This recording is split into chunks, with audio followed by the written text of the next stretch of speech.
suvni oldida bu yerda o'tirgan rizqini boshidan quyyapti. Endi hamma tomonga suv sepyapti yana dars vaqtida. Yuring dedim, tashqariga chiqaylik dedim. Qo'lingni ol deyapti birdan. Bir shapaloq urdi, ikkita mush otdi menga. Oyog'imdan ushlab yiqitmoqchi. Janjallar tugagandan keyin tashqariga chiqyapti. Ular endi eshitdi tepib, so'kmagan gap qolmadi. Menda ham unaqa uni birovni urib, nima qilish niyat bo'lmagan. To'g'ri qizishib ketdim. Faqat o'zini javobidan keyin shunaqa vaziyat bo'lib qoldi.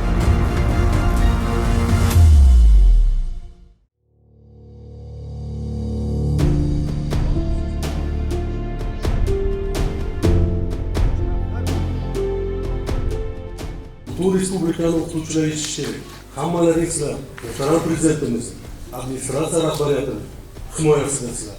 Butun O'zbekistonning o'qituvchilari, ota-onalar, o'quvchilar bilishi kerak bu narsani. O'quvchilar ham bizning farzandlarimiz. O'qituvchi ham bizning o'qituvchimiz. Biz ularga ta'lim-tarbiya berishsa, sen sho'x ekansan, hech qachon ajratgan joyimiz bo'lmagan bolalar. Mana ilgari agar ota-onalar bola kelib mana o'qituvchi urdi desa, ha, noto'g'ri ish qilgandirsandirdi. Hozir, voy, senga o'qiraydimi? Voy, seni telefoningni olib qo'ydimi? Nimaga deb kelib darrov to'polon qilishadi. Bu noto'g'ri.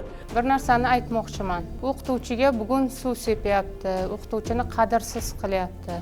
O'qituvchini qadrini bugun oshirmas ekanmiz, bu ketishda jamiyatni yuksaklikka erishmaydi. Mana shu ikkita o'quvchi ishtirokida bir necha marotaba janjal holatlari, agressiv holatlar uchrab turgan va bu holatlar bo'yicha biz ularni ota-onalari bilan hamkorlikda ishlab kelganmiz, ma'lumot berilgan, maktabga chaqirtirilgan.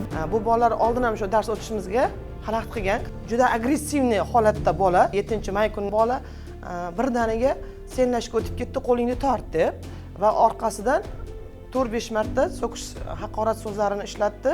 20 yil stajda hali biron marta bironta o'quvchi so'kib haqorat qilmagan. 7-may kuni shu voqea sodir bo'lsa, informatika o'qituvchimiz bilan 19-may kuni sodir bo'lyapti. Bundan keyin har bitta o'qituvchiga nisbatan ko'tarilgan qo'l haqorat javobsiz qolmaydi. Farzandni tarbiyasiga bevosita ota-ona javobgar. Sizlarning orqalaringizda armiya bor, pagoniylar bor, generallar bor, muhtaram prezidentimizni askarlari bor. Tushunarlimi? Hammasi nafaqat Ustoz Omonov Zokir Norboyev unga nisbatan qo'zg'atilgan jinoyat ishi batamom tugatildi.